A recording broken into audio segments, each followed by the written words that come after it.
Okay, hello and welcome back. Yes, I managed last week. So that's a plus. I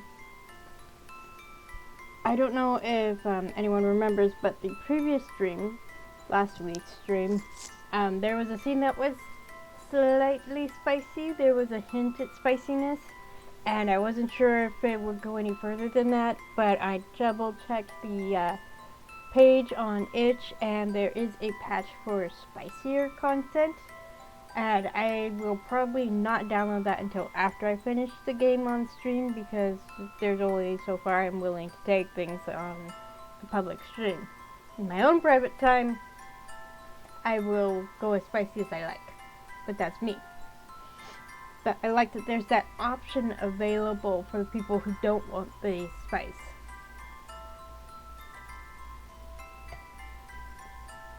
So, last we left off, Maddie here had just frozen to death, basically. She and Abigail are basically in limbo. They're neither fully dead nor fully alive. So, their bodies are dead, but their souls are still present. And I think Maddie is the first person that Abigail has wanted to do that. So, when Abigail realized what was going on, she took action. So, we left off with Tara. There we go, Tara. Her reaction, basically. We just switched to Tara's point of view. We've been playing from Maddie's point of view, and now it's Tara's point of view. God damn it. So here we go. We're in Evelyn's private drawing room. Tara is kneeling in front of the back door, wiggling a paperclip around in the lock. It looks like she's never done this before. Tara, let's go. This is a bad idea. Okay, so this is from Morgan's point of view. I thought it was from Tara's point of view. I'm not leaving till I get in here. She knows something about Maddie. I know she does. I look around the room. I've been in here plenty of times, but never into the connecting study. Evelyn hasn't so much as opened the door to it with me in the room. I'm starting to regret telling Tara about it, though. If we don't get out of here... I'm not disagreeing, but this isn't going to help. We need to... Shit! She hisses and pulls her hand away. Her fingers are brilliant red and she holds them to her mouth. Are you okay? I think it burned me. What the hell? Screw this. Let's just break the door down. She takes a step back from it. Looks like she's ready to kick it. Put my hand on her shoulder. I really can't think of a worse idea right now. She'll just end up hurting herself. Listen to me. We have to get out of here. Trust me.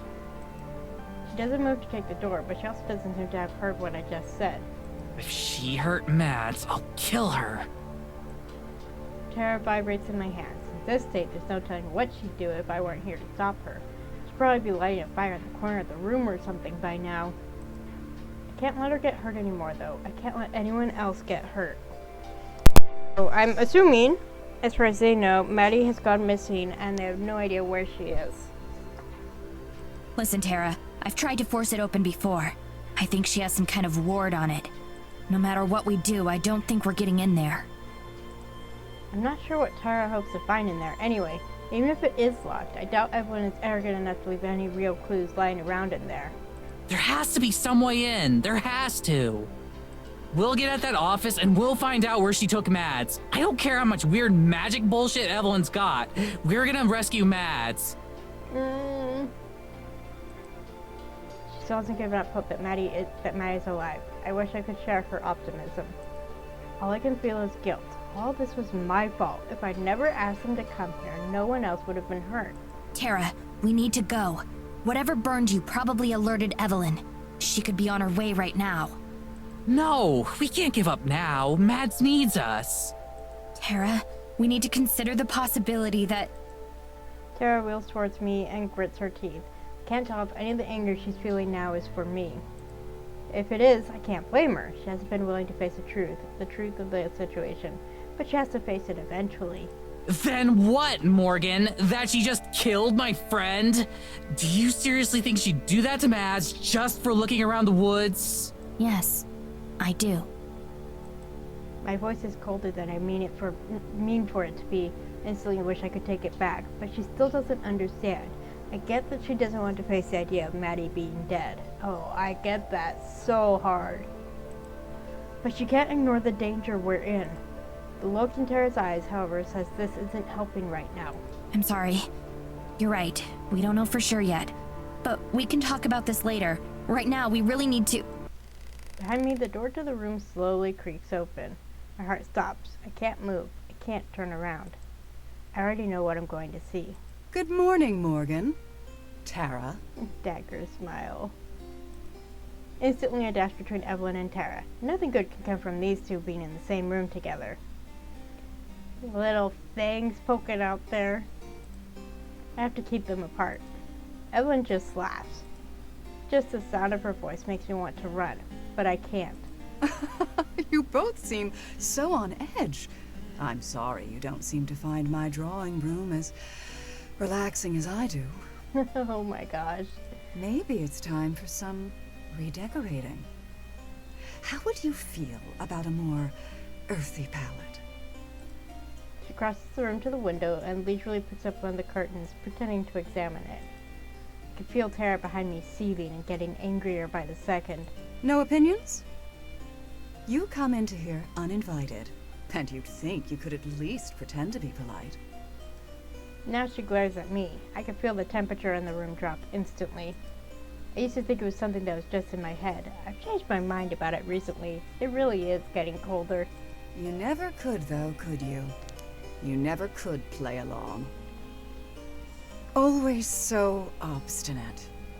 You have to fight every step of the way. Yep. Got something on my keyboard. Hang on.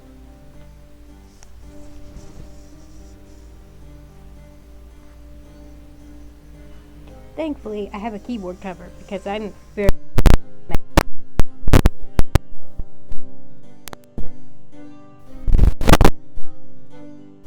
I don't know how that got there. Okay. Moving on. Just like when you were young.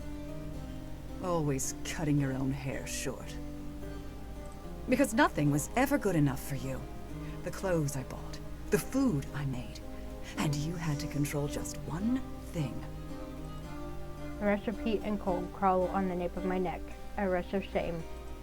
Evelyn's mouth twists slightly, just enough into a smile, and she breathes a freezing laugh of pride. When was it you realized you couldn't even hold scissors anymore? And you ran around town begging someone to cut your hair. No wonder no one else ever wanted to be around you. I imagine that's why you had to look all the way overseas to make a friend. Oh. She shoots a glance at Tara, baring her fangs in a grin. She's not even trying to hide what she is.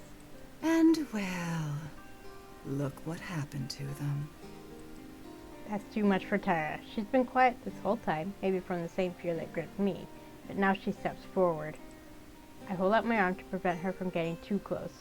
What the hell did you do with Maddie? Evelyn turns back around to the window, barely acknowledging Tara at all, and stares out at it absent-mindedly. You know, the forest is a very dangerous place. Every year, it seemed, there would be a new death. Someone would go missing in the winter. We wouldn't find them until the spring thaw. She turns around. The look on her face is so placid and empty. I've never seen anyone so completely devoid of empathy. That's why they're off limits now. That's why we have the curfew. There hasn't been a death like that in almost 10 years. Something we are very proud of. She turns back to Tara again and takes a step forward. Somehow the room seems to get even colder as she does. That is, until your friend. It's honestly frustrating that she would ruin our record so selfishly. Huh. I wonder if she had any idea of the headache she was going to cause me. She shakes her head. She's smiling again. Enough of the bullshit! Mads wouldn't go out there and get herself lost. She wouldn't! She's way too cautious for that. You did something to her and you're gonna tell me, or I swear to God. Evelyn looks up. Her smile is gone, and her eyes are as sharp as her fangs. Tara goes silent the moment those eyes are on her. I'm shivering now. I pull my arms close to my body. The air seems to crackle with ice. I try to take a step backwards, but Tara won't budge. I'm not sure if it's out of anger or fear. Those eyes! Oh my gosh, that's creepy! I've been so patient with you, Morgan. Endlessly patient. With you and your friends.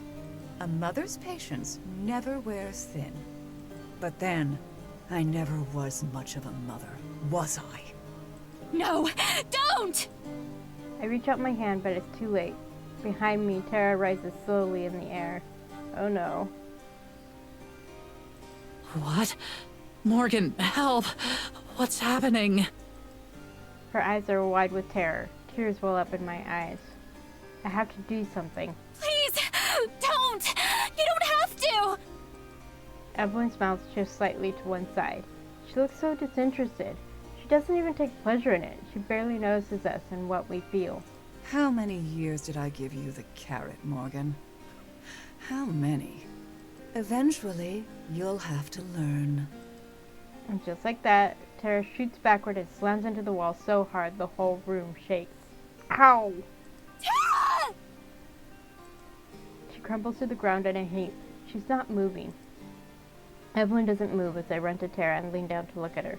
She's awake, still twitching. Tara, don't move! Just stay still! You'll be okay! Well then, please make sure you put everything back where you found it.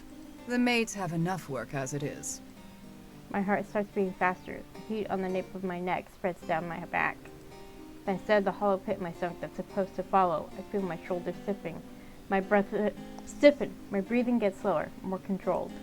The edges of my vision start going dark. I feel myself biting down on my own lip. I look down and I see my fists are clenched so tightly my knuckles have gone white. For the first time, I don't feel any fear, just hatred. With that, she turns away. The room instantly returns to its normal temperature, but I'm still freezing. Her heels click on the hardwood and get quieter as she leaves. She stops at the door. Have a lovely day, girls.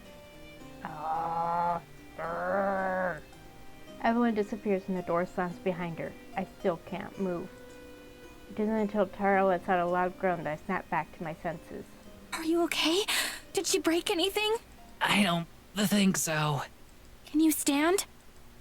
She makes it halfway up before stumbling. I grab her and throw her arm over my shoulder. She winces and lets out a tiny whimper. Let's get back to the house. I've got a first aid kit there. As long as I get to lay down, we can go wherever you want. Of course. You can use my bed. Come on. She takes a few shaky steps before leaning against me. It's a start. I think you're gonna have to take the lead on this one. I did a really good job with conveying the emotions and how they're feeling with their voices. Tara does her best to help me get her up the stairs, but whether it's due to injury or shock, she's barely able to stay standing while leaning on me. Climbing the staircase is difficult, but at the moment, there isn't really anywhere else I can take her. When I open the door to my room, Galadura is in the center of the bed, cleaning her paws contemplatively. She doesn't look up at us. Come on. Let's get you on the bed. I half expect Tara to give me some kind of knowing look as she stumbles over to the bed, but she doesn't. She just nods weakly. She is not in any condition to have fun with innuendo or flirt. Tara collapses face first over the sides of the bed. Galadura doesn't even budge as it shakes with the weight. She acts like she doesn't even notice. Teladora, move please. No response. She just continues slowly raking her tongue over her paws. Ever since Tara and Maddie got here, she's been particularly obstinate. I wish I knew why. It's hard not to be frustrated with her, especially with everything that's happened today, but I do my best to just gently force her to move by climbing onto the bed next to Tara. Galadora finally looks at me, paw held indignantly in the air. There's plenty of room on the floor. Oh, what a voice! Oh my gosh! Tara shoots back up, yelping and almost knocking me over. She doesn't seem to notice as she just stares down at Galadora with wide eyes. Did your cat just talk? Galadora cranes her neck around to look at Tara and then speaks again. No.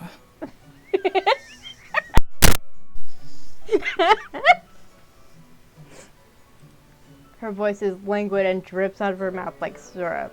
Tara's eyes start back from the cat to me, to the cat again, hoping for some kind of concrete response. Yeah, I told you.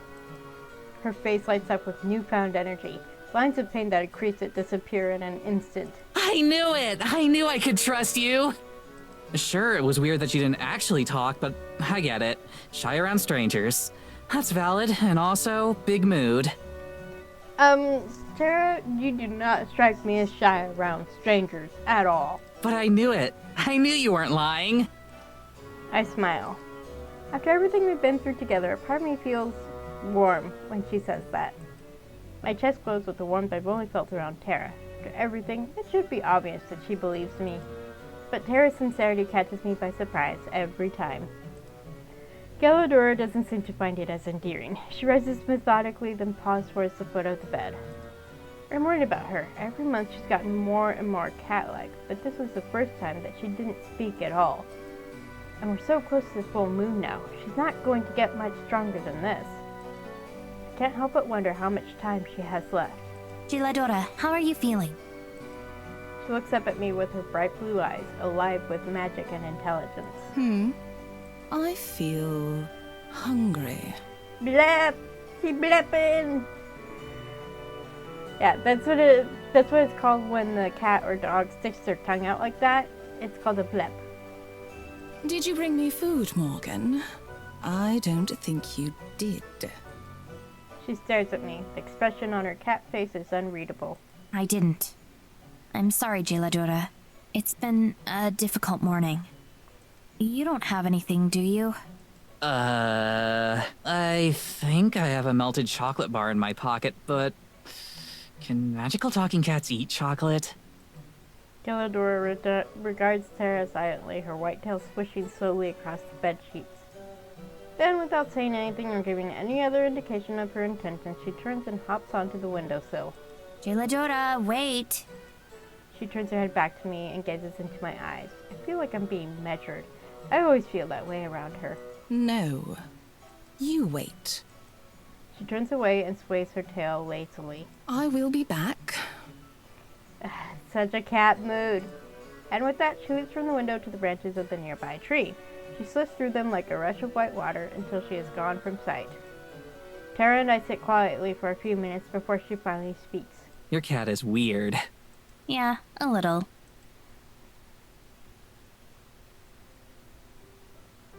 Galadora is gone for hours. I need to talk to her. Things have changed so much today. I think she'll know what to do. I hope she will. In the meantime, I tend to Tara. She protests at first, saying she's fine. I don't doubt she thinks that, but I want to confirm that for myself. Eventually, I'm able to convince her to let me look. Her back is essentially one giant bruise, but that's it. It doesn't look like anything was broken, at least. It's a relief, but maybe we were just lucky. Maybe next time Evelyn will do worse. There's no telling what she's capable of. And I can't let anyone else get hurt. So what's the deal with gelato? I open my mouth to speak, but before I can, Tara cuts me off. I mean, I know she can talk. Please don't say she can talk. You're gonna say she can talk, and I'm seriously asking you don't. I want to know what her deal is. Promise me you won't say she can talk. I promise I won't say she can talk. Tara nods. Her name is Giladora. Galadora. Tara stares at me for a second before we both laugh. Okay. Her name is Geldorado. But, like, why can she talk? I've met a lot of weird cats, but none of them could actually talk. Well, it's because she's not really a cat. Of course. Nope. Notebook out.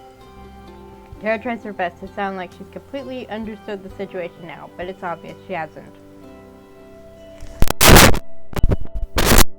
Jailadora isn't a cat.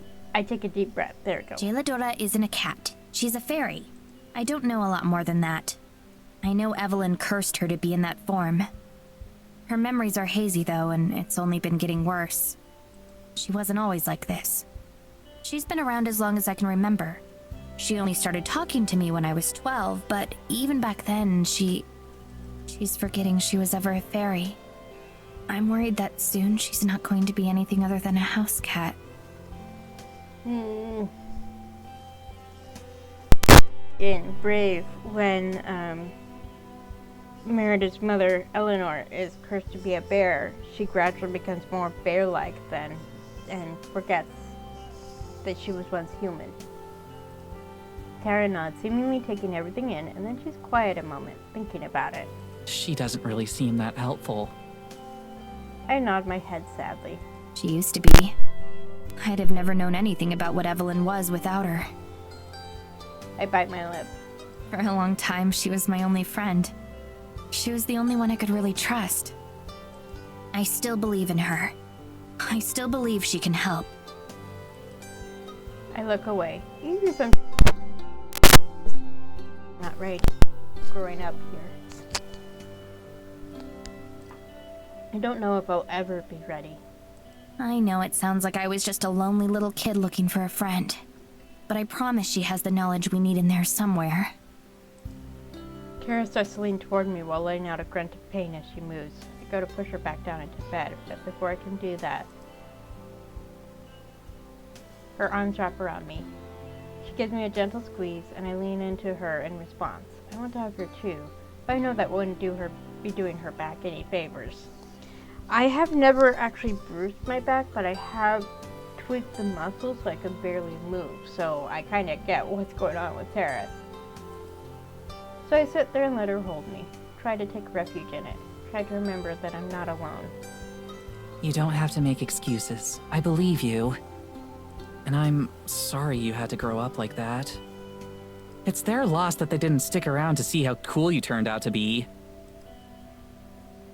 She pulls back and grins at me, that same goofy grin I've seen hundreds of times before. But it's so much better in person than it was on a screen. And it's exactly what I need right now. Aww.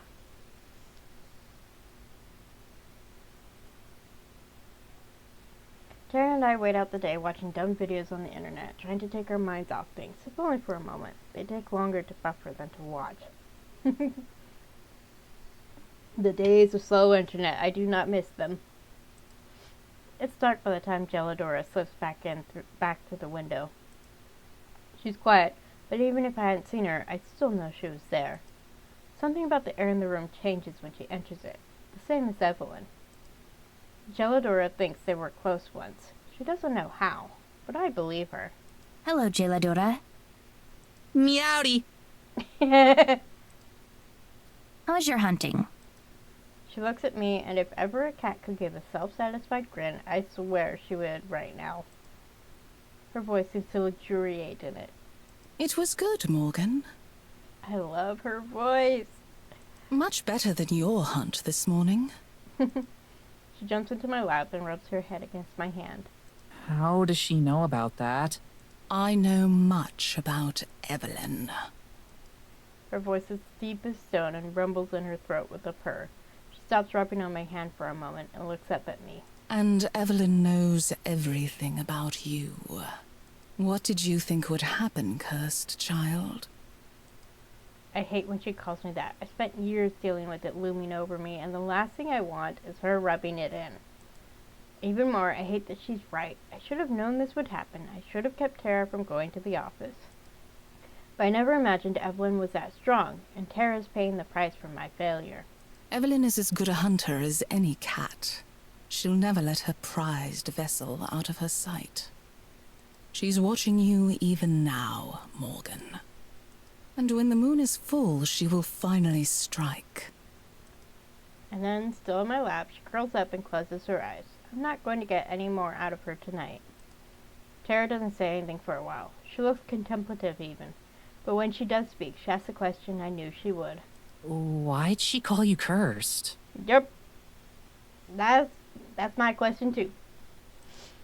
I wish I could lie. It may be the first time I've ever wanted to lie to someone other than Evelyn, but I can't. Tara deserves to know what she's involved in. Because I am.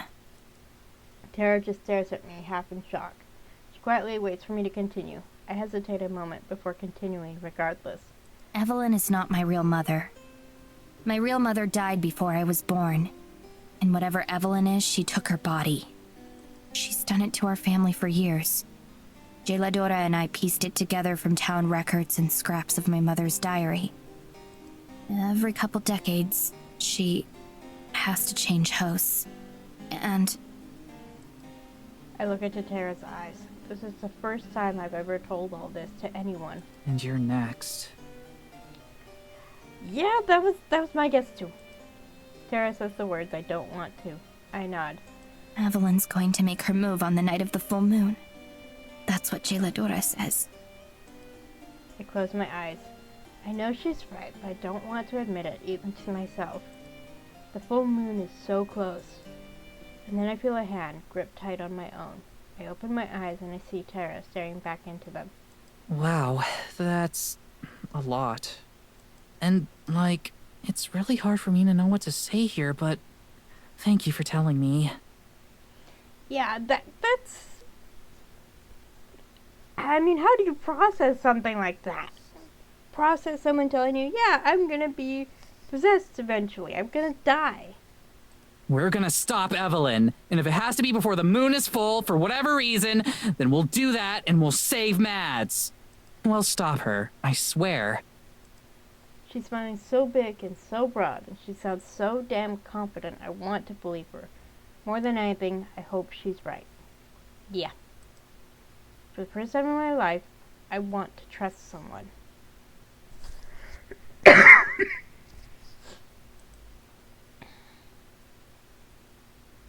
Back to Maddie. Okay.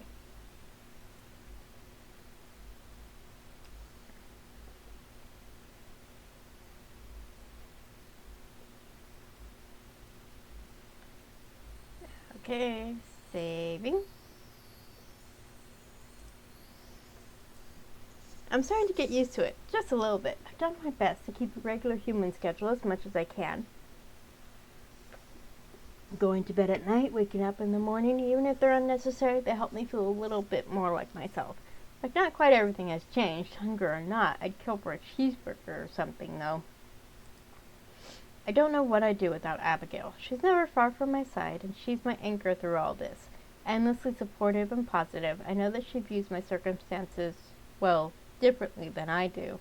That she enjoys having me here. But I can't fault her for that. Still can't fathom the depth of the loneliness she's felt, with nothing but a silent tree spirit for company. The days that we've spent together have been pleasant enough, but I still don't want to accept this fate. I can't. I rise from my spot on the stone floor. Sunlight pours through the stained glass window of the church, and has been for some time now.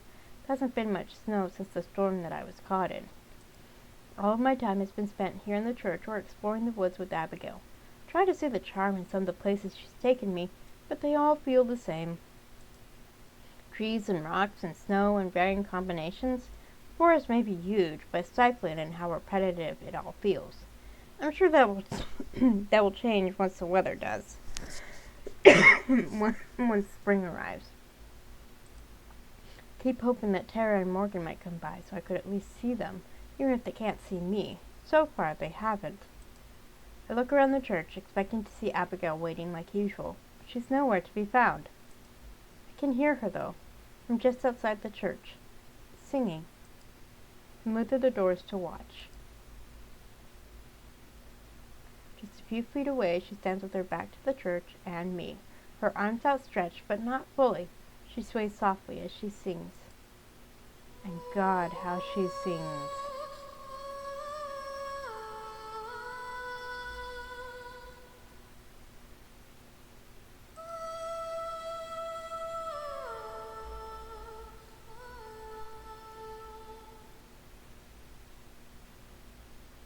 Her voice has a lilting cadence, and not even the wind dares interrupt or quiet her.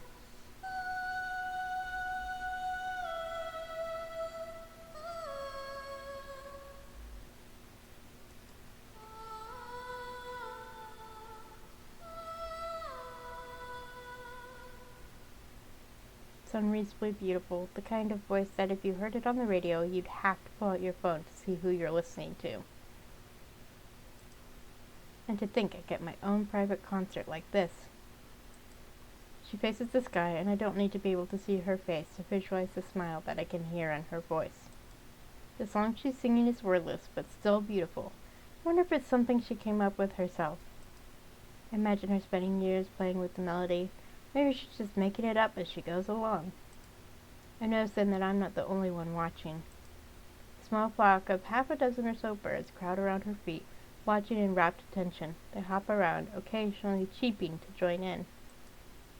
She waves a hand and they flutter about, never perching on her, but never leaving either. From the trees, just barely peeking out, a young deer observes as well. It isn't close enough for her to touch, but close enough for me to count the spots on its belly. It's just like something out of a cartoon where she's a fairy tale princess who's friends with the wildlife. I wonder if it's because of her in particular, or if the animals don't feel threatened just because we're spirits, not flesh and blood. All too soon, it's over. Her voice fades away without waffling, and the birds instantly disperse. The deer bounds back into the woods, invisible. She turns to face me. Good morning, Madison.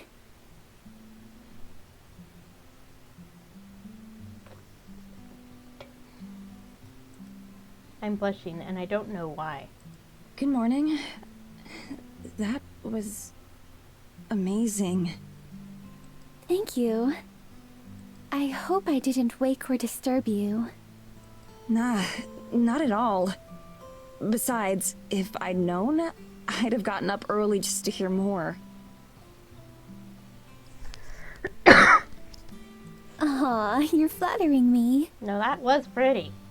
No way, not at all. I mean it. You have a beautiful voice. Now she's blushing too. Thank you. How did you learn to do that without scaring away the animals? It wasn't really a matter of learning. It just happened naturally, over time. Makes sense.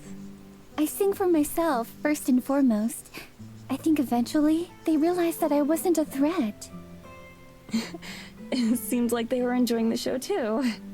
It's quite the compliment if even the birds like my song. There was a deer too. You might not have seen him though. He was kinda hiding in the bushes. Oh, was he? I'll have to introduce you next time. He's quite friendly too. Really? You know him? Most likely. I suppose it could have been a new deer. I'd have to see him to know for sure. Nowadays, there are these things called petting zoos, where you can pay money to walk around and pet tame animals. Like deer and sheep and pigs. I've never heard of them just making friends with people, though. That sounds marvelous. Have you ever been to one? Not since I was a lot younger. They're mostly for kids. Adults in the modern world sound awfully boring in that case. Abigail walks to my side, standing close like she always does. I wonder if it's intentional. Together we face the forest. She touches my arm so lightly that I wonder if that's intentional too. If you're feeling up for it, there's some place I'd like to show you, here in the forest. It's one of my favorite spots. Of course, lead on. I'd love to see anything that you think is special. Besides, it's not like I have anywhere else to be. I refrain from saying that out loud. Yeah. I am genuinely interested in what she wants to show me. I like spending time with Abigail. But I hope that she'll also be willing to answer some more of my questions now, too. Having fun together is nice, but it just feels like a distraction from the matter at hand.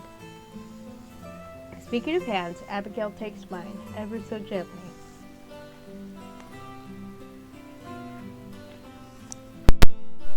Okay, theory time. I'm guessing Abigail was Evelyn's first vessel. The first person that Evelyn did this to. That's just my theory. Because otherwise it feels like it's two different stories going on and there has to be a connection. That's the most likely connection to me. So, we'll find out if I'm right or not. Let's go then. She's so cute. Ah! I want to squish her. I want to hug her.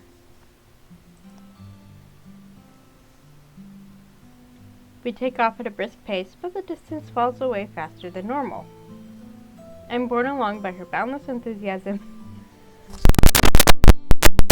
and more than a little magic. Trees fly by at a blur, impossibly fast.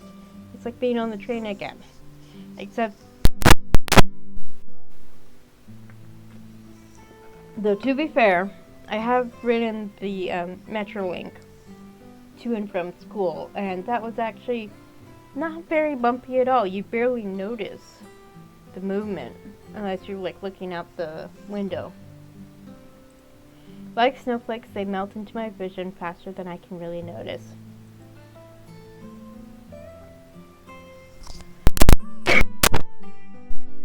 The speed is some gift to the forest, I imagine, a consolation for what it's done to me. Our footsteps are formless against the snow. We're walking in the air.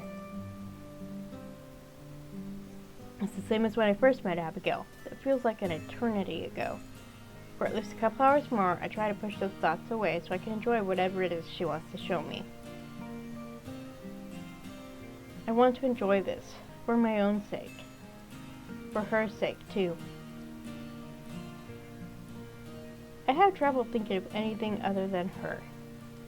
The gentleness of her grip, the light and joyful way she moves across the ground, the certainty with which she pulls me forward. Every so often she turns around to make sure I'm still there, though. I'm sure she's aware, very aware of our interlocked fingers. I know that I am. Yeah, this is someone who's smitten. I think they're both smitten. I mean, there has to be a reason that Abigail revealed herself to Maddie of all people when she hadn't done it before. Guess I can add that to the ever-growing list of feelings to sort through. The forest shifts even faster than it did a few days ago when we went to visit the spirit. Changes too fast for me to keep track of any reference points. If I try to focus on one spot for too long, I get a little dizzy. So I stopped focusing on that and just go with the flow. Eventually, Abigail slows our pace, and the passing of the forest reverts to a normal rate as well. At first glance, it seems like any other part we've visited, but when I look closer, I start to notice small differences. Some trees are devoid of snow, with piles of it beneath them as if someone brushed them clean. Others are decorated with strange paint-like streaks of color, mostly blue, but some are white. On other trees, icicles dangle from the branches and give off a strange glow. When I approach to examine one, the glow dims. Abigail pays it no mind. This must not be strange to her, either. I hurry to catch up, though she's only gotten a few steps away. We're almost there. It's just up ahead. Through the trees, I can already see where she's taking me. Splashes of brilliant pink peek out just ahead, mostly obscured by the barren brown trees. I don't even have time to be curious about what they are before we arrive. A splendid grove of colorful trees spreads out before us, surrounding a small pond that must be enchanted. Wow. That's beautiful.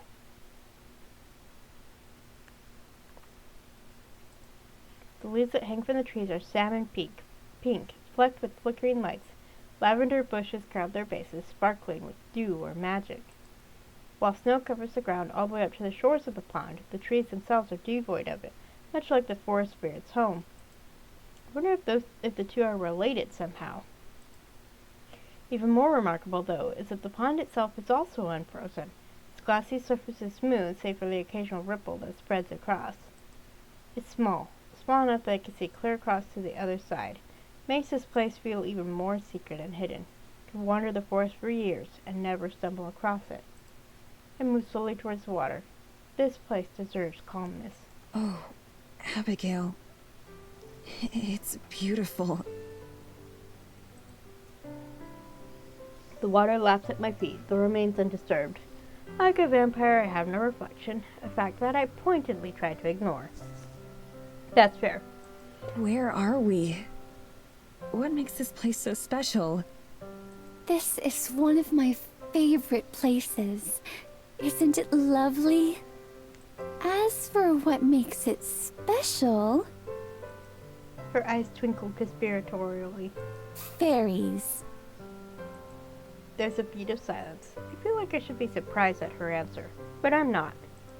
After everything I've seen, fairies are downright mundane. I remember her mentioning them before, too. I look around, wondering if I've missed them hiding somewhere, but I don't see anything. Abigail laughs. Just as decorators. They aren't around right now. They much prefer the nighttime. They're far more active in the moonlight. You can still see traces of them, though. As an example, she cups one of the icicle-like baubles that hang from the trees. Inside, a faint light beats like a heart, dim enough to be invisible in the daytime. I'm sure they're around, watching. But I've only met them once myself. It may be years before you do. There it is again. The promise of eternity spent like this. I bite my lip. I think that's okay with me. I've had enough magic for 1 week. Yes, understandable. Yep.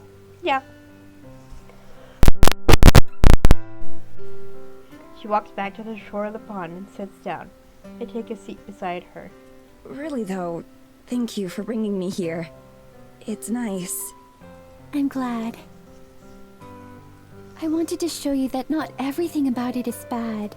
That unlife does have its own little moments of niceness. I look at her, but she's staring pointedly away towards the pond. Her cheeks redden a little bit. Unlife is a good word for it.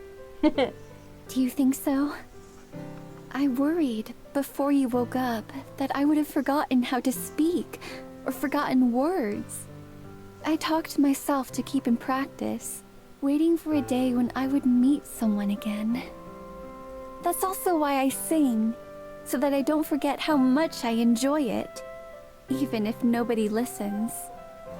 I know that it's silly, but sometimes a bit of silliness can be what helps me keep going. I don't think it's silly at all. Besides, if I could sing like you, then I'm sure I'd do it all the time too. Aww. I could teach you if you'd like. Oh no, you don't know what you're getting into. I'm pretty sure I'm unteachable when it comes to singing. You'd have birds flying miles away instead of coming to listen. She laughs.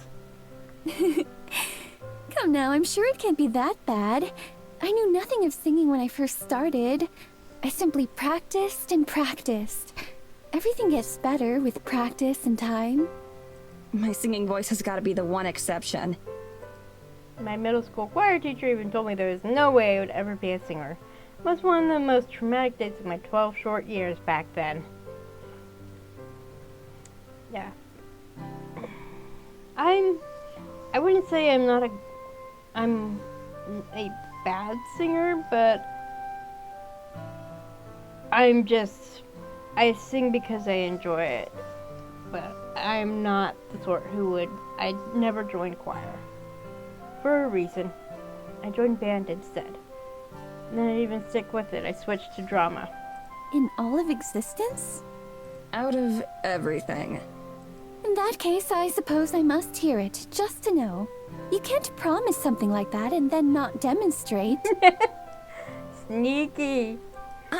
No way. Not happening. What if we sang a duet? Definitely not. Oh, you're no fun. She playfully swipes at my shoulder. Are there any instruments? Any that I've heard of, that is? Piano. I've taken lessons since I was a little girl. Oh, wonderful. Yeah. I miss it. I flex my fingers, staring down at them, remembering the feeling of keys. Even before coming out here, it had been a while since I played.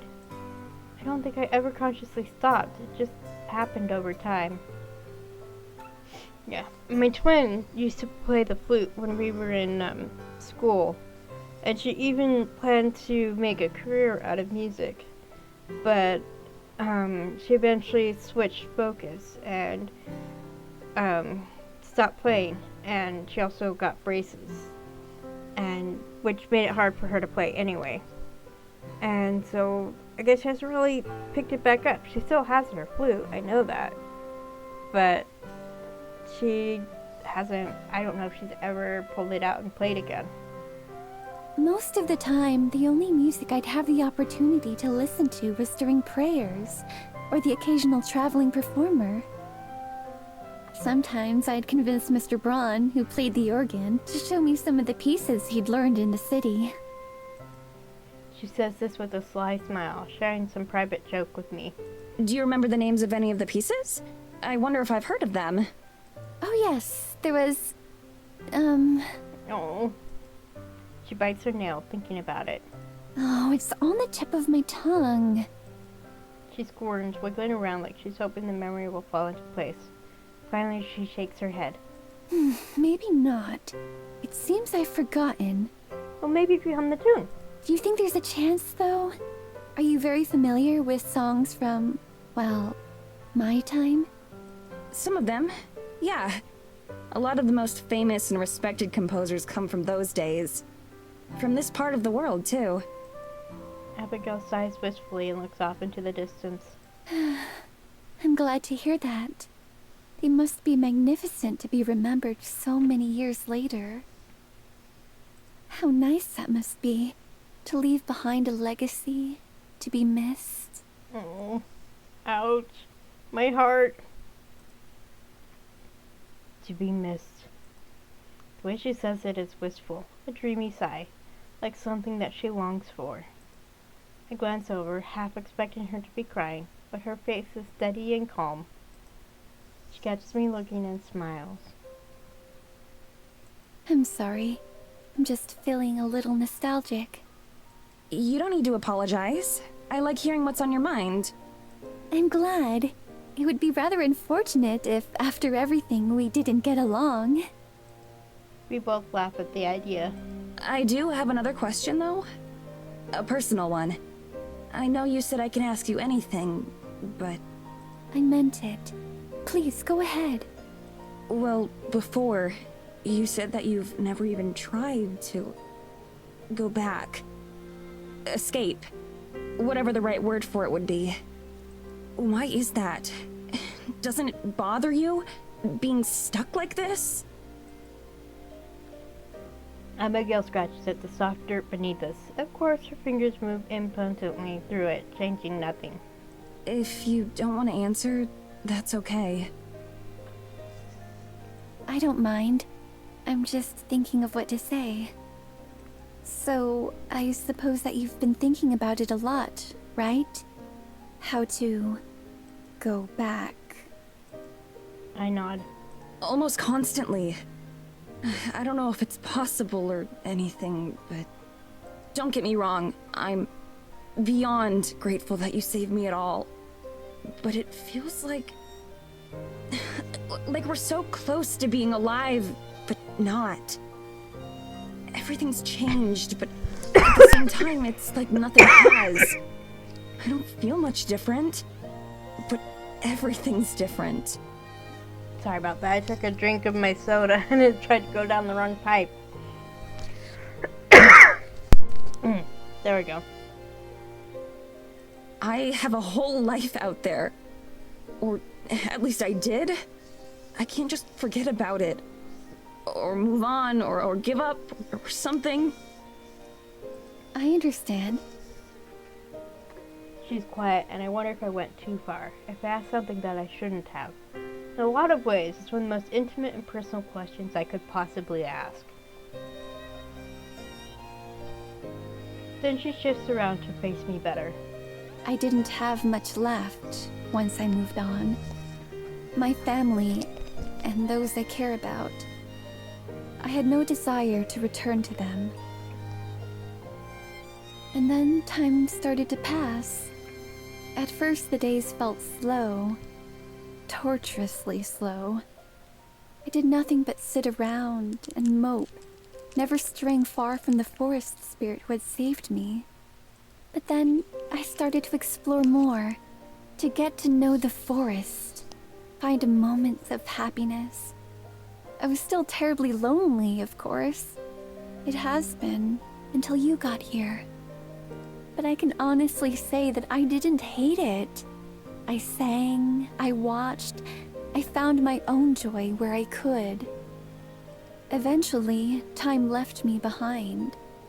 The people I had known grew old and died. I'm sure many forgot about me, long before I forgot about them.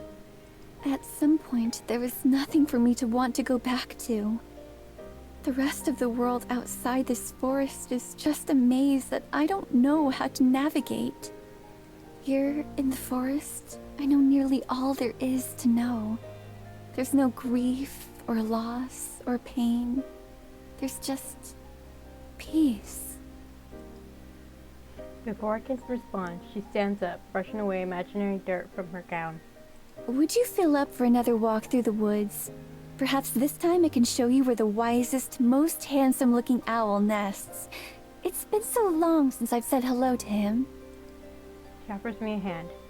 I take it and the obvious subject changed, and she helps me to my feet. Sure. Let's go. With a smile, she leads me back towards the trees.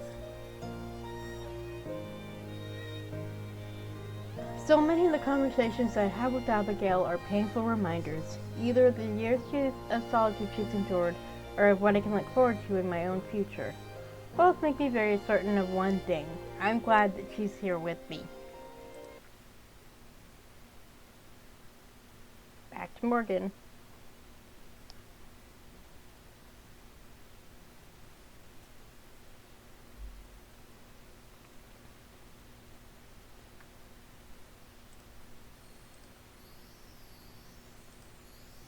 It's been days since Evelyn attacked Tara, since Gellador spoke to her. Days of fruitless searching for Maddie, and Tara still tried to act like she's okay. She pores over every piece of local history we can find. She makes jokes. She tells stories. She pretends she isn't losing hope every day we don't find Maddie. She's lying. It's her body that tells the truth. She pulls me closer when she's under me. She stays in my arms for longer than she did before. I doubt she even notices she's doing it, but years spent hiding my emotions have made me pretty good at finding it in someone else. Is she doing it for me? For herself? Both? That's the only thing I still don't know.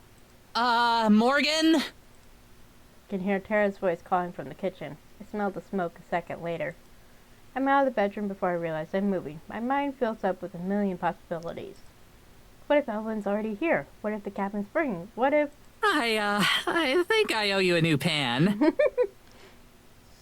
I wondered if it was a cooking accident. Tara is fidgeting nervously. A cloud of black smoke billows from the pan on the stove. I can't tell what was supposed to be in it. Whatever it was, it's charcoal now. You guys don't have, like, a fire extinguisher in here, right? I let out a breath I was holding. I shouldn't have panicked like that. I'm glad she's okay. We don't need one. Let me see that. I went past her and grabbed the pan. Before she can say anything, I open the door and toss whatever was in the pan into the snow. I run a rag under the tap and toss it to her. Why don't you get the smoke off the wall before it stains? I'll take care of this. I'm still coming down from my adrenaline. I have to make a conscious effort to say it as gently as possible. I don't want her to think I'm mad at her. She seems happy being given something to do. She smiles and tries to salute, but with the wrong hand and ends up slapping her face in the face. The rag. I swear she does stuff like that on purpose sometimes. No, sometimes it just happens. While Tara scrambles to duty, I start washing out the charred remains still clinging to the pan.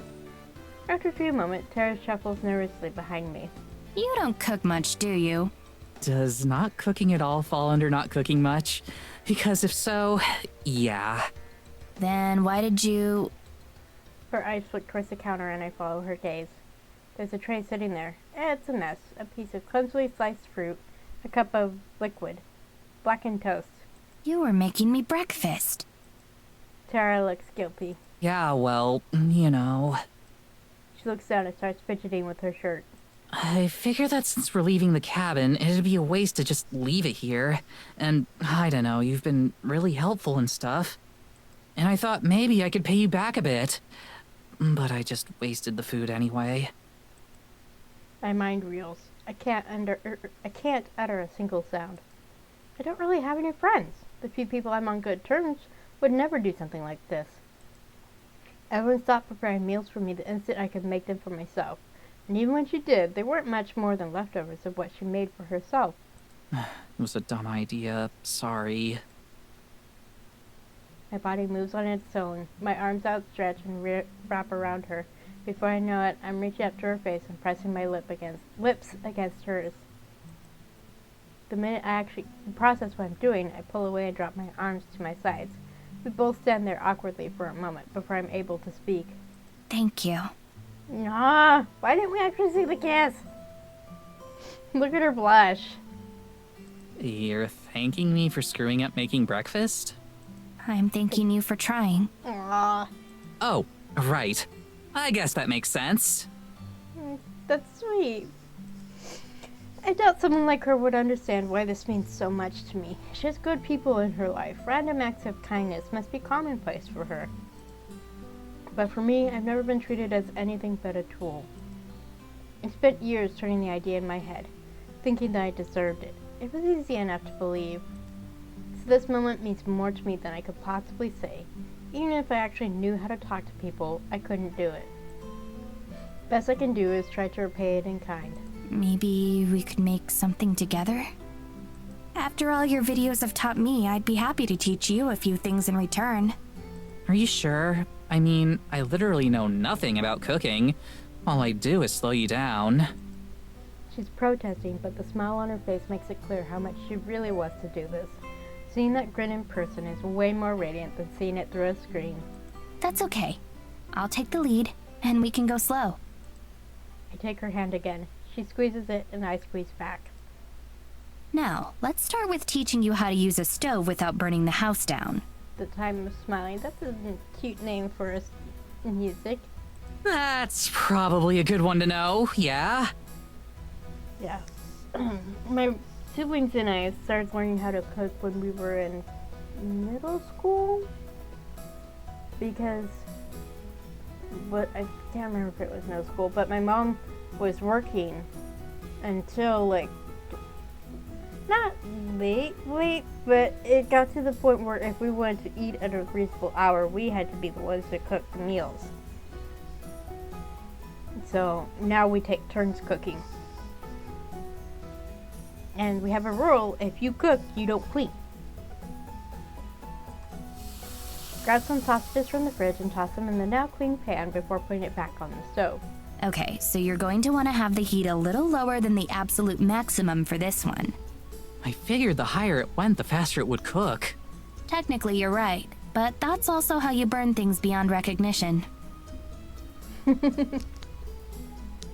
Besides, if you want it to be cooked thoroughly, you don't want the outside is going to cook faster than the inside, so you have to cook it high enough that the inside will cook before the outside burns. I moved behind her and put her hand on the pan handle, pressing against her back to move her hand side to side. Keeping it in motion is a good way to make sure it cooks evenly. Right, cool. I take her through the basics. She handles instructions surprisingly well. It helps that she's eager to learn. After the sausage, we move to toast, then coffee. She's sloppy, but she makes it work. You're doing great. I'm impressed. Well, doing it with you is a pretty effective motivator. Very subtle. When am I anything but? We finish up with the eggs and sit down to eat. She powers through her meal, finishing before I'm even halfway through. Holy shit! That was so good! Looks like you're a better cook than you thought. Oh, please. That was like 25% me at most. But thank you. I definitely learned enough to surprise Mads when she gets back. The mention of Maddie instantly sucked some of the joy from the room. Nice as this has been, I know it's only temporary shelter from the clouds still looming over our heads. Her smile doesn't falter at all, but I can see her eyes twitch slightly after she speaks. I wish I could think of something reassuring to say. I tried disagreeing with her, but I know how hollow it would sound. But once again, she pushes it back inside. I know how that feels, though I have a much harder time smiling afterwards. And the best part is that we don't have to wash any of the dishes since we're leaving after this. We're washing the dishes. Oh, come on! She reluctantly drags herself over to the sink. I remain seated and continue eating. A few seconds later, Tara reappears casually. Hey, quick question. It should be okay if we leave Maddie's stuff here, right? I'd hate for her to come back and be missing all her super important films. It should be fine. With us out of the way, Evelyn won't have any reason to focus on the cabin anymore. Hey, Morgan, can you come here for a sec? I jog down the hallway to find her staring at a hefty black bag sitting in the hall. What's that? It's Mads' camera equipment. I was just thinking that maybe we should shoot a video before we leave. Like, film an episode? Not quite. More like a summary of what's happened, for reference. Kinda like a black box in a plane. That way there'll be a record. Something that could help anyone else who decides to look into this. A dead drop. She flinches at the term. It's probably a bit too morbid for her liking. Yeah. It's worth a shot. I can help you film it. Are you sure? That's a professional quality camera. Even I don't know how half the shit it does works. That's Maddie's domain. I'm sure I can figure something out. It can't be too hard to get the basics down. I grab the bag and sling it over my shoulder, then grab the tripod with my other hand. All right, let's get to work.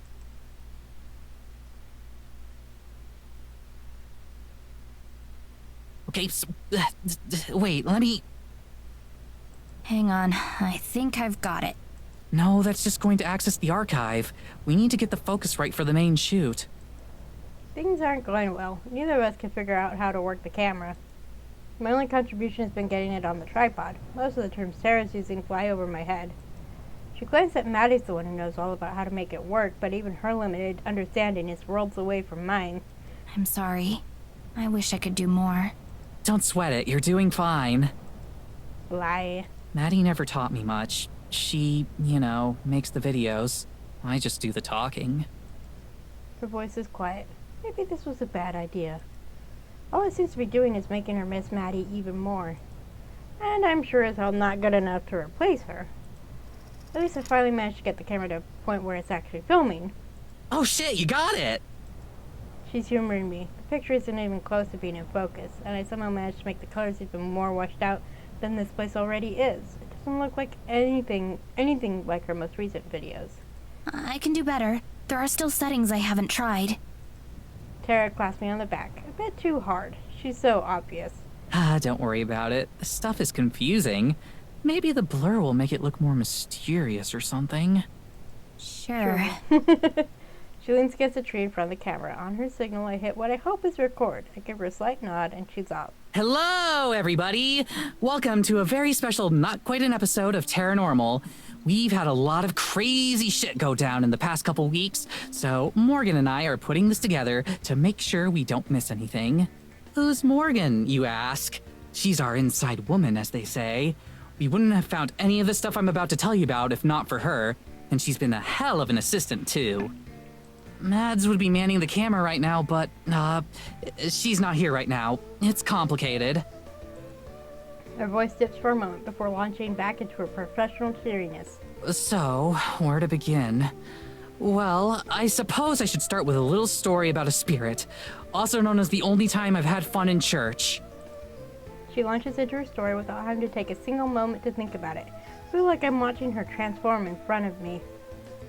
Her uncertainty is gone. Her anxiety is gone. That melancholy she's had inside her since Maddie disappeared is gone. It's like she's glowing. I wish I could tell her how wonderful it is to see, but I know I'd never be able to say something like that. Anyway, that's pretty much all we have right now. Hopefully Mads will be back soon. I hear her voice shake for a fraction of a second. She corrects it instantly, but I know I heard it. I'm not gonna lie, there's some bad shit out here. Maddie got caught up in it somehow, but it's nothing that's gonna last. Am I in danger too? Sure, but that's nothing new for me. You're talking to a girl who nearly got eaten by a bear because park rangers suck at their jobs. I'm just making this so we don't have as much to go over when we find her. The dry air out here is killer on my throat, so I could use the help. She coughs loudly. I'm not sure if it's real or just for emphasis. And Evelyn, if you find this, know that we're gonna make you pay for what you did. Her voice breaks again. This time it's unmistakable. Maybe this was a bad idea. She takes a minute before she starts talking again. Her voice is shaky. Her face has a strange expression I've never seen before. I'll do whatever I have to do, you know? If you're watching, I want you to know that. Can you just give me my friend back? Can you just do that now? I'll do anything, I swear. Oh. I don't care if we don't find any more evidence. I don't need anything else from this trip. I just want Maddie back. I can't just watch this anymore. I leave the camera and run to her side. I throw my arms around her and I feel her body sink into mine. I'm sorry, Tara. I'm so sorry. I wrap my arms tighter as I feel her legs give out. It's all I can do to keep her upright as she starts to sob into my shoulder.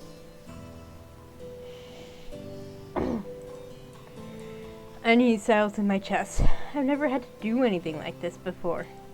But I have to try. I have to do something.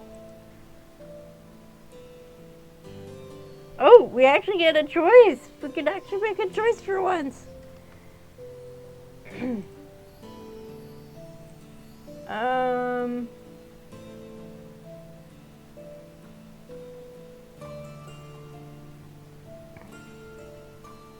Let her mourn. She's been holding it back. She needs to let it out. Everything that's happened has been my fault. There's probably nothing I could say that would make up for that. Maybe I shouldn't say anything. Just hold her like this. Physical comfort is all I'm good at, after all. No. I'll just take care of her. It's the least I can do. I lower her down to the ground slowly. I don't even feel the snow on me. Take your time. Getting it out will help. This is all such bullshit. Why would she take Mads? She wasn't causing any trouble. She grabs handfuls of my sweater where her hands rest against me. I don't stop her. I could have helped her. I could have talked this out with her. But I didn't. And because of that, Oh. I squeeze her tighter. There's nothing else I can do. I give up on thinking of something to say. I'm better at saying nothing anyway. I should have let her stay home. I should have listened to her when we were out here. She pulls away from me and sits down in the snow. Then she smiles. It's a bitter, broken smile. The kind of smile you can only form when you don't know what else to do. I just keep ruining things, huh? Tara, you aren't the reason the two of you came here. I was. This is on me. Oh, they both feel guilty. Just to know I'm right, deep down. I don't want her to hate me. But I'd much rather she hate me than hate herself. So, I hold Tara. I hold her with as much tenderness as I can. She breaks into heaving sobs on my shoulder. I feel her body rocking with loss and pain, and her hot tears fall and freeze on the ground below us. I let her feel the extent of her grief. It's a pain I can never understand. The pain of losing someone important to you. Meeting Tara, I've only just started to know what that bond is like, but it can't compare to what she has with Maddie. Tara's wailing grows muffled as she buries her face in my chest and hugs me tightly. Hesitantly, I stroke her hair in return. Time passes. Eventually, Tara grows quiet. She sniffles and shakes in my arms, but relaxes with each breath. I had never found any words to say. We sit there together until finally Tara lifts herself from me, her face red and puffy. She gives me a weak smile and wipes her face. I start to pack up the camera as she cleans herself up. Seems like this might have helped after all. I should probably just leave it be and head back with her, but one thought keeps burning in my head. I have to tell her. Tara. I'm going to make sure you get Maddie back, no matter what. She stares at me like I just spoke to her in another language. Then she finally gives me a smile that doesn't have an ounce of sorrow in it. I know. If anyone can, it's you. I'm not sure what she means by that. I hope she's not thinking of the same thing I am. She probably thinks I'm just talking big, like I'm some brave knight about to go kill a dragon. I wish that was true. But I'm thinking about the one way I know I can save her. The way that only I can. And that's to give Evelyn what she wants. me. Oh dear. We don't talk on the ride back. Tara doesn't even fidget. I figured the wet pants would make sitting still even harder for her than it already is, but she's completely still. It isn't until we stop in the village that she speaks. I hope you don't think I'm mad at you for bringing us out here. You aren't? Nah, I know you just wanted to make something good happen for all of us. Things just didn't work out that way is all. Besides, Her voice trails off into mumbles. After a moment, she takes a deep breath and restarts. Coming here meant I got to meet you. I'm sure as hell not complaining about that. I'm sure you've met plenty of fans in person. Yeah, but you're not just a fan. Not to me. You're a lot more than that. Aww. What are you saying? She suddenly looks away from me. I think she's trying to hide the fact that she's blushing. Poorly. I don't know, just I haven't ever really met anyone like you before is all. For a moment, strange thoughts fill my head. I want her to say more than that. I don't know what I want it to be, I just want more. But I know better than to ask for that. If it helps, I haven't met anyone like you before either. Well, I could have told you that one. I am one of a kind, you know. No argument there. I'm having a hard time looking at her. I don't know why. This is a new feeling. I push it away and reach for the carriage door instead. There's a weird air in the carriage now. Let's get inside. We still gotta figure out how much of your stuff we can fit in my closet. I mean, I could just leave some of my clothes on the floor. That's what I do at home. Not happening. I like being able to see my floor. Can't blame a girl for trying. I can't help laughing. She laughs too. She's going to be okay. I know she will. And I'm going to make sure she stays that way. Back to Maddie.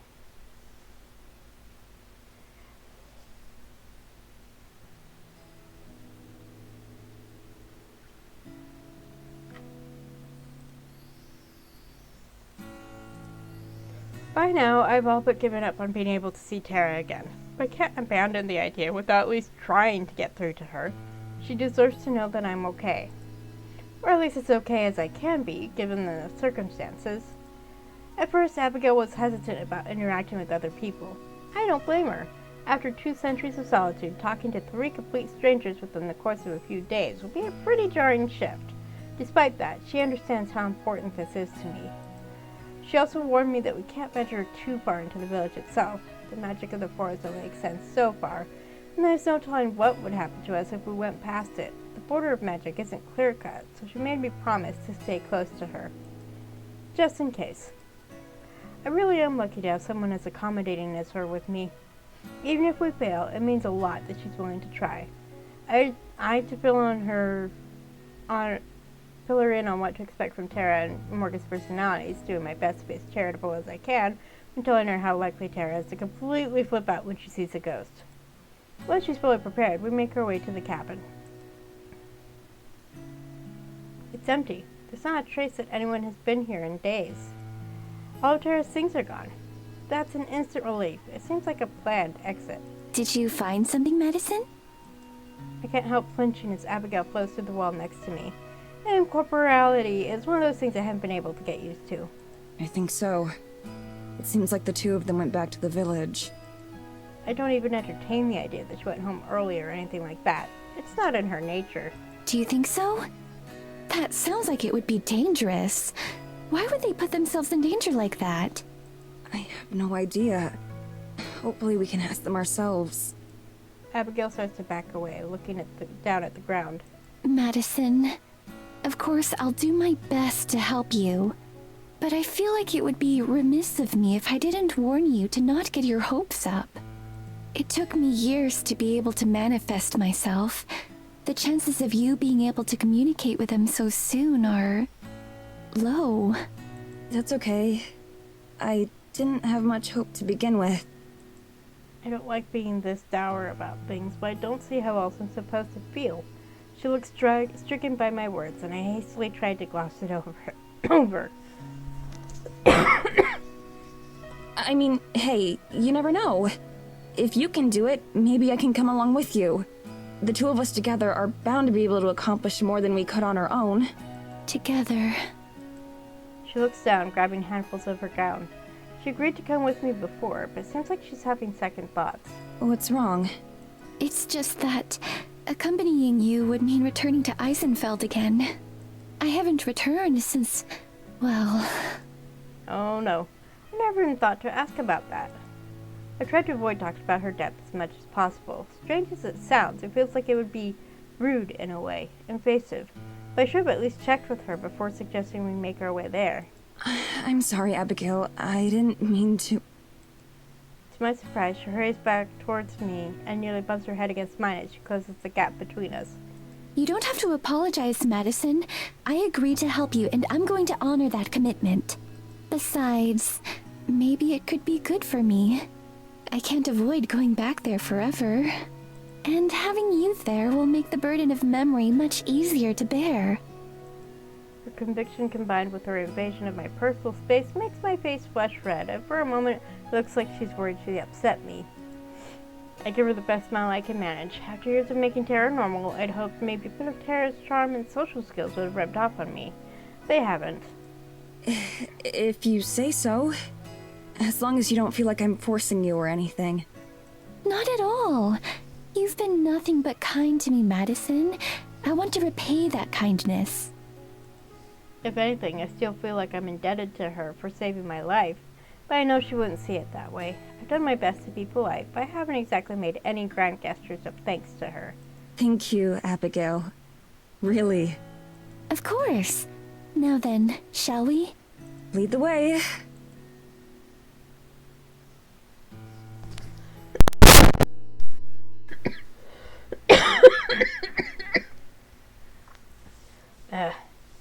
I guess I'm still not up for talking for long periods of time. Every time Tara and I visited Eisenfeld, we were stared at everywhere we went. Now, seeing everyone walk by Abigail and me without so much as a glance is surreal. Abigail gazes at the buildings as we pass by, occasionally pointing out one she remembers from her time. Her voice is a strange mix of excitement and melancholy. I'm not sure if I should encourage her mood or try to comfort her. As we enter the town square, we start to encounter larger groups of people.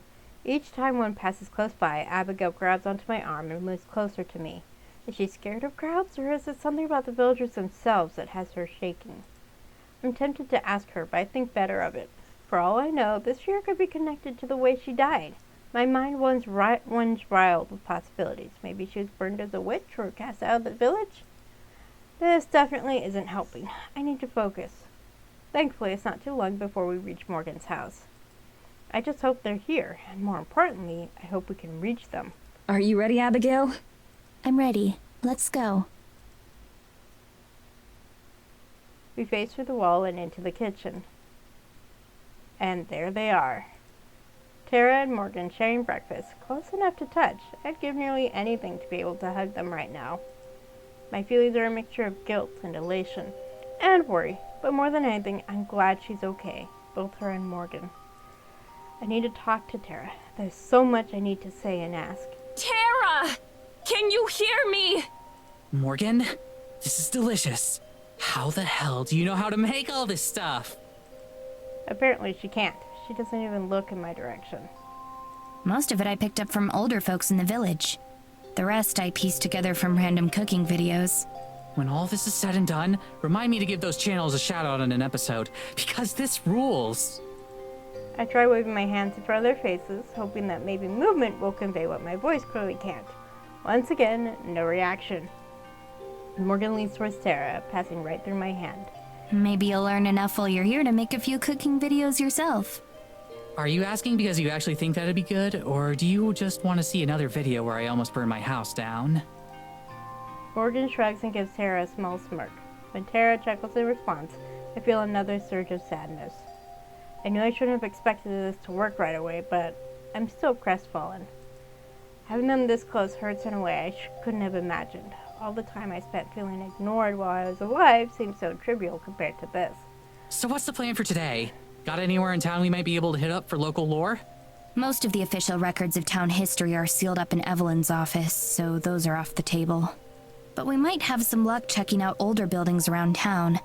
She's done a good job of cleaning up evidence of what Eisenfeld used to be, but maybe you'll notice something I didn't. Sure, I mean, it's worth a shot. Her voice barely contains a trace of the fire I'm so used to. I have to hope that at least the remaining trace is a sign she'll regain the fire someday. At least she's not alone. Morgan reaches out and puts her hand on Tara's shoulder, squeezing gently. When she speaks, her words are soft and strained. Are you going to be okay? What do you mean? After yesterday, if you need some time to rest, nobody's going to blame you. So they just missed seeing Tara and Morgan at the cabin. Tara looks down at her feet. I can't read her expression, but the low volume of her voice tells me all I need to know. A quiet Tara is a worrying rarity. I mean, I guess a little time off could help me. As long as we get right back to looking for Mads afterwards. Of course. I feel like I should be hurt that she's not focusing on finding me, but I'm not. I'm just glad that she's got someone with her to keep her from burning herself out. I still don't feel any kind of power within me that I could use to manifest myself. Abigail's my only hope. I turn to her, trying to keep my voice level despite my desperation. Abigail, do you think you can manifest? Even if I can't reach them, maybe you can. Abigail nods, but she's frowning. My heart wasn't exactly soaring, but I could feel it sink even further. I'll try, but whatever power I had that allowed me to appear to you has felt much weaker since I used it to save you. Abigail closes her eyes and starts to lift higher off the ground. As I watch, I feel a strange feeling in the air around me, as if it's bending around her, being pulled aside so she could step through the border between our worlds. For a minute, it seems like it's actually working. I'm trying to figure out what exactly I'm going to say when I feel the energy in the air start to fade. Abigail seems to be struggling, furrowing her brow as she sways in the air. Her face scrunches and guilt stabs me like a knife. Is she in pain? Abigail, stop. It's okay. Maybe if I just try a little harder. I reach out and gently taking her hand, lowering her to the ground. She opens her eyes, breathing hard. As much as I want to see Tara, it's not worth making her feel like this. It's okay. I promise. We can try again some other time. Abigail gives a faint nod and stares down at her feet. Her hands ball into fists as her shoulders rise and fall. I'm so sorry, Madison. I don't understand why this is happening. There aren't any rulebooks for this sort of thing. I don't blame you for not knowing about things most people think are impossible to begin with. The disappointment I'm feeling takes a backseat to concern for Abigail's well-being. I've already put her through a lot by making her come here in the first place. We knew beforehand that this was a long shot. I'm just happy I got to see them again. Are you sure? I'm not, but I know that if I tell her that she'll want to try again. It's better this way. I'm sure. You've done more than enough by coming with me. I look back to Tara and Morgan, taking what I praise with my final glance at them. To my surprise, Tara is leaning against Morgan's shoulder while Morgan's arm is wrapped around her back in a loose hug. Thank you. As messed up as all this is, I'm glad that you're the one helping me get through it. Tara's voice is soft, and it carries a vulnerability I don't think I've ever heard from her before. Same here. We make a good team. Tara raises her head to look at Morgan, their faces inches apart. We should have a team name, like the Dream Team or something. We'll work on it. I already had a feeling that the two of them had something going on before all this happened. I'm not that surprised, if I'm being honest. Stuff like this happened before with her. But it's always a one-night stand or some kind of quick fling, never the kind of thing that would merit real vulnerability.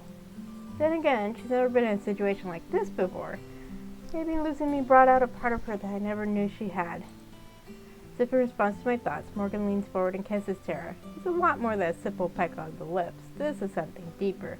So deep, in fact, that I have to turn away. It seems wrong to spy on something that's intimate. Next to me, Abigail has also turned away. Her face is a bright crimson and her hands are close to her chest. I didn't stop to consider that this is the first act of intimacy she's seen in 2 centuries. For all I know, excuse me, this could be the first time she's ever seen 2 women kiss. You okay? She looks up at me, slightly alarmed. Yes.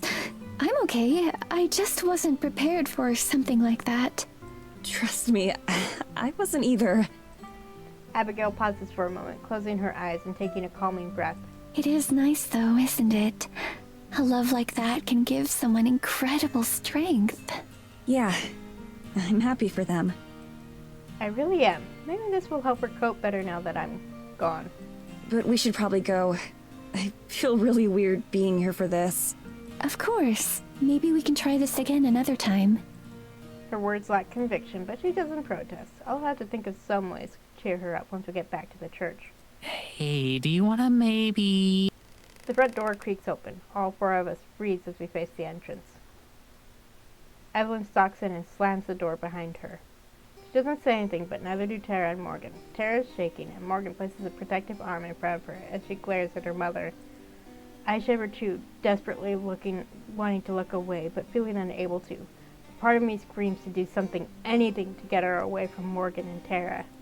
Yet, there's a stronger part of me screaming, I need to leave, I need to get out of here. But I feel just as frozen as the day I died. I feel Abigail on my arm, pulling me backwards. She pulls my body through the connecting wall, and only when Evelyn is out of my vision can I breathe again. Abigail presses against me, just as stunned as I am. I try to keep calm, telling myself that she doesn't even know we're here, that she can't hurt me anymore. Evelyn passes through the door and by the corner where Abigail and I are looking, and she stops. Slowly, her head turns to look where we are, where there's otherwise just empty space. She's so close that I could see her face contort in recognition and shock. She can see them! I knew it! I knew she'd be able to see them! Madison! I jerk my head towards Abigail to see that she's already started to head for the wall, waiting for me to follow her. It's enough to snap me out of my trance. I run to her, casting a backwards glance at Evelyn to make sure she isn't following us. She doesn't move, but her eyes track us as we run. Right before I pass through the wall, her mouth opens. How? I don't stick around to find out what she says next. Abigail and I run as fast as we can, fishing through buildings and people with reckless abandon. After what we just saw, all other fears feel inconsequential. I knew it! Okay. Deep breaths.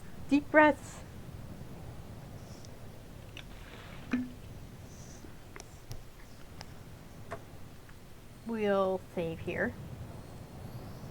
Not just feels like it's a good spot to save, you know? And I'm gonna take a quick break. I'll be right back.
Be stuck in here. Just saying.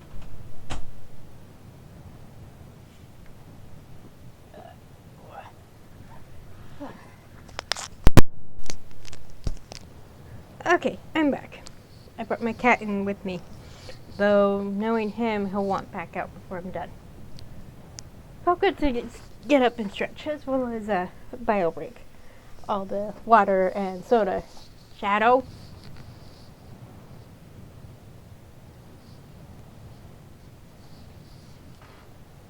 He was scratching at the window. Just lay down and take a nap.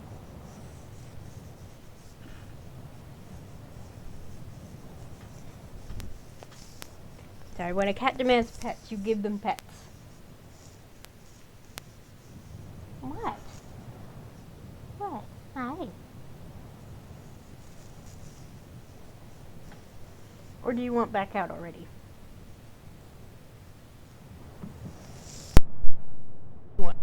Hang on.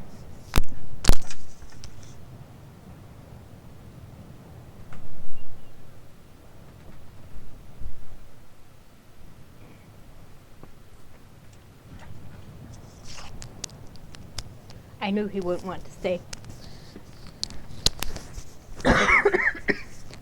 Okay, here we go.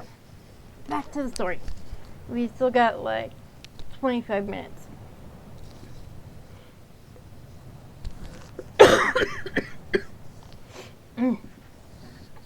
By the time we're back in the forest, it's clear that Evelyn has no interest in pursuing us. For now, at least. Madison, are you okay? She puts her hand on my shoulder, pulling me closer to her. My head throbs painfully and my breathing is shaking, but her touch grounds me. I'm not sure, but I'm a lot better now that we have some distance between us and her. I look backwards towards the village, half expecting her to come flying at us like some kind of demon.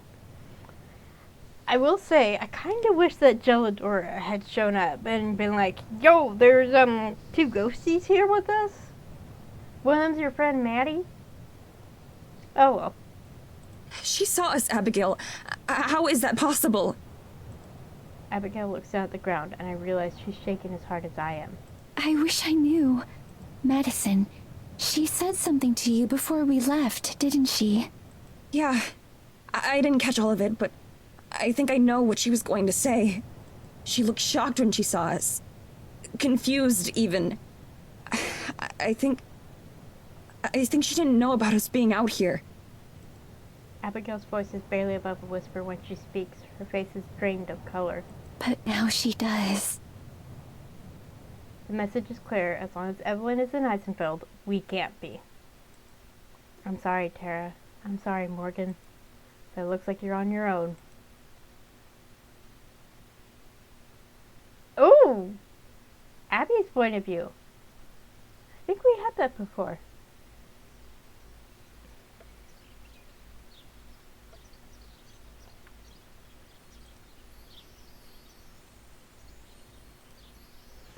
The midday sun sits high in the sky, setting everything aglitter. The vibrant music of the forest, the pitter-patter of dripping snow, the chitter-chatter of birds, and the accompanying breeze is especially loud today. The events of yesterday are a forgotten nightmare, and so today must be a dream come true. Madison stands with her back to me into the church, facing the forest. Her head is tilted back ever so slightly. For the first time, she looks truly at peace. For the briefest moment, she's framed by the sunlight. Then, perhaps sensing me watching, she turns around and smiles at me, and I can't help but smile back. Without a doubt, the past several days have been the happiest of my extraordinarily long existence. Good morning. Did you sleep well? Yeah, I did. It's getting a bit easier. That's wonderful. I know that isn't true, that she tossed and turned inside until early in the morning. I know, but I understand. Whatever it takes for her to feel more comfortable and more at home. I wish that I knew how to help. For me, sleep was the last thing on my mind after I passed. I explored endlessly, backtracking over and over again until I knew every step of these woods. I made the most of my situation as best as I could, and rather well if I do say so myself. What would you like to do today? Let's go back to that forest clearing. The one where the fairies live? I'd like to see it again.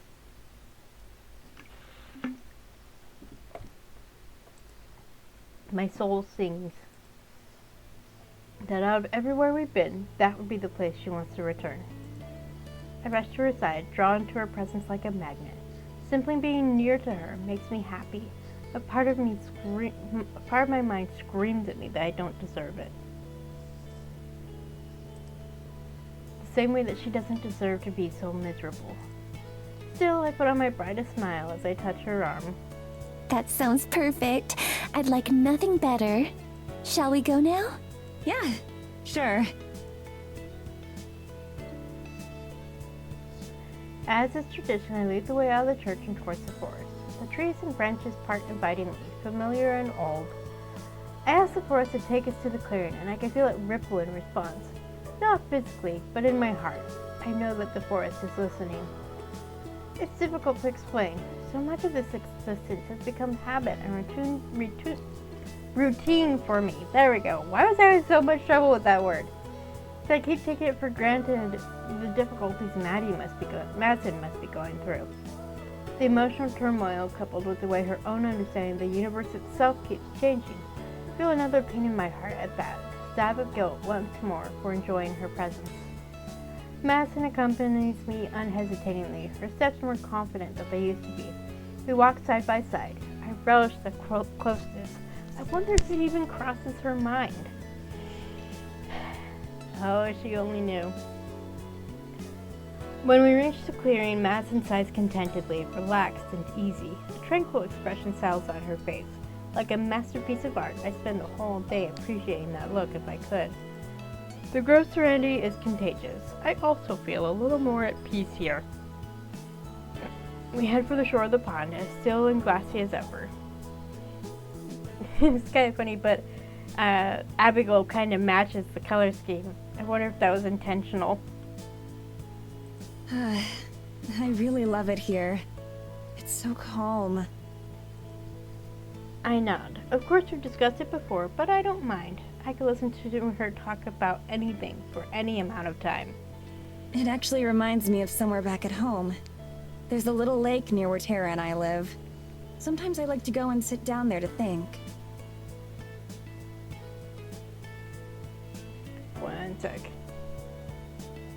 Just remembered something.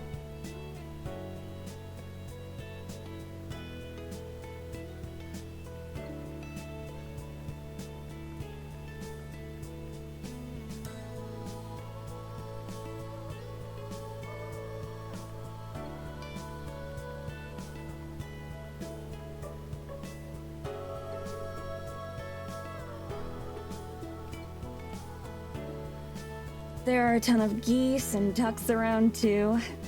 Sometimes they won't leave you alone, so you just have to ignore them. I envision a flock of birds surrounding Madison, all quacking and vying for her attention.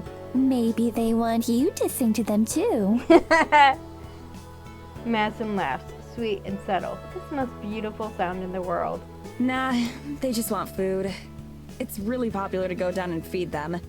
Moms do it with their kids a lot. But then the birds get so used to it that they think every human has frozen peas for them. They must be disappointed quite often then. Yeah. She trails off, looking wistful. I'm sure that she's thinking of home. I try not to ask her much about her life before I met her, because I know that the memories hurt. To my surprise, though, Madison clears her throat and continues talking. I wish that you could see it someday. My home, I mean, in America. I think you'd like it there. I'm sure that I would. I'd love to see any place that you care so much about. All of the buildings and the lights. I try to envision what it might be like, but it's futile. There's so much I don't know, so many things that I haven't seen. Trying to imagine it is like trying to imagine a color that I've never seen before. No matter what she says, it's impossible to visualize. Even the memories I have of the few times I left Eisenfeld have long since faded. To me, the only world that exists now is the forest. I keep thinking, in your time, what would I have been like? Would I be the same person if I never fell in love with films? Films? Oh, it's like a play that you can watch anytime. They're really compelling. I see. Madison moves her arms a little, looking like she wants to say more, but eventually just shakes her head. She smiles a bit sadly. There are so many things like that. films or events in history that are so normal to me, but that I keep forgetting you don't know about. So if I ever say anything that makes no sense at all, I can try to explain.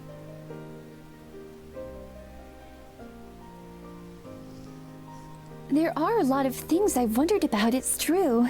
For instance, sometimes I'll see great noisy machines up in the sky.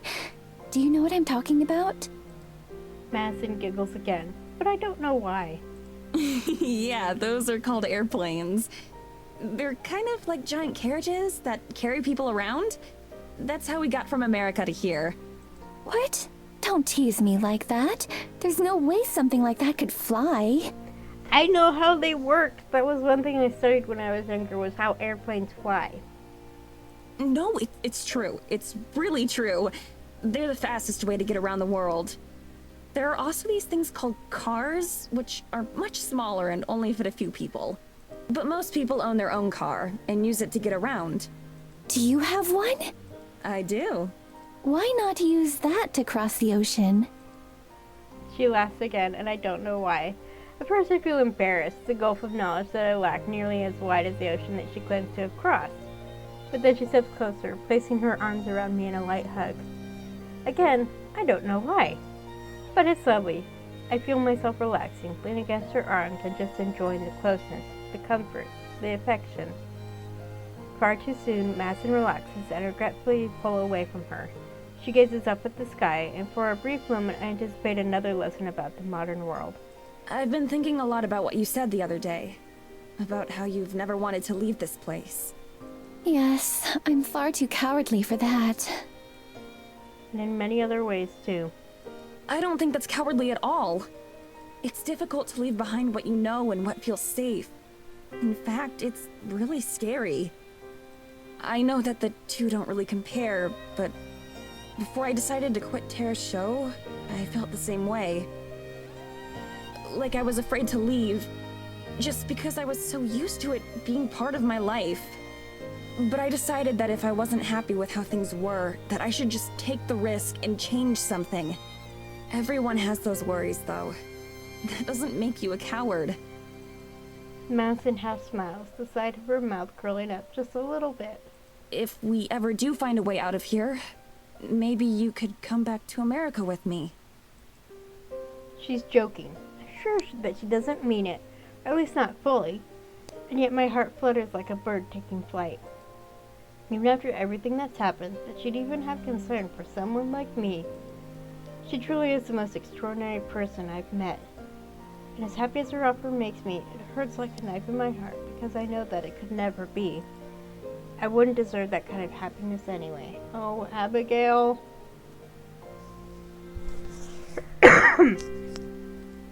Still, I smile back in kind. That might be nice. Would I have to ride on an airplane? Oh, definitely. People don't really take boats across the ocean for travel anymore.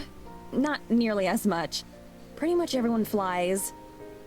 Yeah, I've flown across the ocean. I haven't actually taken a boat across, but I did take a boat out into like the harbor and then back out. That's not the same thing. Isn't that scary? How does something so heavy manage to stay up in the air? It's kind of scary the first few times, but you get used to it. As for how it's possible, well, there's all sorts of science behind it, but that would take too long to explain. For planes, it's the way the wings are shaped and the speed that you get. Because the surface area of the wing, if you look at a wing from the end, you can see that the top is basically has a curve to it and the bottom is pretty much flat. And that difference in surface area is what gives the wing lift. Anyway, though, you could stay with me and Tara. We've got plenty of space. Or we could help you find your own apartment. There's a lot you'd have to learn about the modern world, of course, but it'd be worth it, and we could help you learn. Madison continues on, explaining this and that procedure we'd have to go through and how we'd overcome each obstacle. I play my part, smiling and nodding along. It's an easy role. It does sound wonderful. In fact, there's nothing I'd like more. I know at first I thought she was joking. She's being completely serious. That makes it hurt even more. Okay, Abby, why do you think you don't deserve this? Because I know it's impossible. Close my eyes to hide the tears that have sprung there, unbidden. Fortunately, Maddie doesn't seem to even notice. Her voice trails off, and when I open my eyes again, I see that she's looking past me, her eyes wide with awe. I spin around, fluttering about far too early in the day. Are those the fairies you were talking about? Ooh, cool. Yes. A handful of them fled amongst the trees and lights, paying us no mind. They move like dancers, their motions fluid and in sync with each other. As one rises up to adjust a hanging light, another fairy weaves between branches, carrying something in its hands that I can't see. Though I only spy a few of them right now, I'm sure that many more are just out of sight, deeper in the grove or otherwise nearby. Madison watches them with unabashed awe. What are they doing? I shrug. I'm not sure. I've never seen them out during the day like this. Usually they stay hidden in their hive until the moon is out. They aren't like humans. They're something entirely different. Even though I've spoken with them before, I don't really understand them. Wait, they can talk? Like they can speak human language? Yes. They aren't the most eloquent, but yes. I see. The only time I've talked with them was the first time I came to this grove, all on my own. At first they had tried to drive me out, but eventually realized that I meant them no harm. Since then, we haven't interacted. They're part of the forest too, right? In the connected way that you were talking about before. Yes. She makes a sound in acknowledgement, but doesn't say anything more. Whatever implications or meaning that might have to her goes unspoken. Soon the fairies disappear once more into the trees, whatever business that called them here finished. They go silently, not even the hum of their tiny wings reaching us. After only seconds, we're left all alone again. They weren't anything like I expected. Really? How so? In stories I've heard, fairies are always smaller and look like little people with wings. Not like what we just saw. And they usually live in flowers and fields, not the snow. But those are just stories, of course. I keep having to remind myself that this is real life. And that real life doesn't care what happens in stories. Exactly. Madison looks down at the pond. Gently, she places the tip of her foot into the water. Of course, the water remains still, like she isn't even there. She takes a tentative step forward, still standing upon the water. It supports her effortlessly. Her hands are slightly outstretched, as if she might lose her balance or footing and fall in. She turns around to face me. I had an idea, actually, about getting out of here. Do you think that the forest spirit could help us? It's powerful, right? Maybe it could use its magic to make us humans again. We could even talk to it together. You'd seriously be welcome to come back with me and Tara. I'd like that a lot, actually. I can't look at her, can't meet her eyes. All I can do is nod, trying to smile, and hoping that she doesn't see my tears. I'd like that too. Perhaps it could help. There's certainly a chance. There isn't. Her face lights up. Even the prospect of leaving makes her happy. Great! Maybe we can plan together what the best way to ask it would be? I just nod again. It's all I can do. Sure. I can't bring myself to tell her the truth, that no matter what she asks, what she says, there's no way the spirit can grant her wish. It's not just something that can be reversed. Her mortal form was destroyed by Evelyn, just shortly after I saved her spirit. As far as the rest of the world is concerned, Madison Rains no longer exists. Neither the forest spirit nor I have the power to remake her. I was wondering because I was like, Maddie left her body behind. What happened to it? Now we know. There's no escape.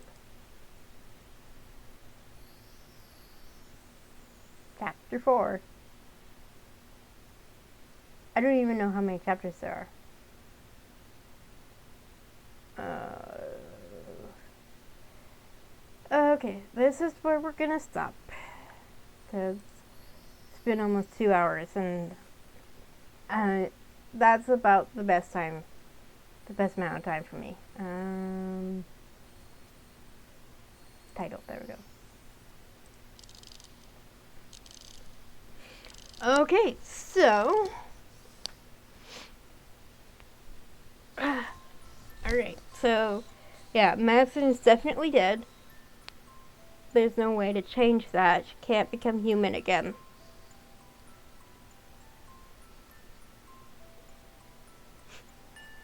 Thank you for watching, Blue. Well, now it's almost over, but the previous videos are on my YouTube channel. Just look up Just Donna, they should show up. Yeah, so we know that Evelyn can see them even though they're ghosts, and she did not expect that. She didn't expect to see them, at least Madison. I still hold by my theory that Abigail was her first victim, but we'll see. We'll find out if that's true or not. So we'll find out next week what's going on with Tara and Morgan. Alright, so pretty. Let's see.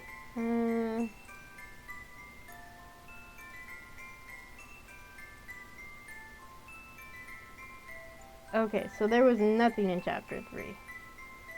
So okay, so it looks like there's 6 chapters and an epilogue. So we've still got a ways to go.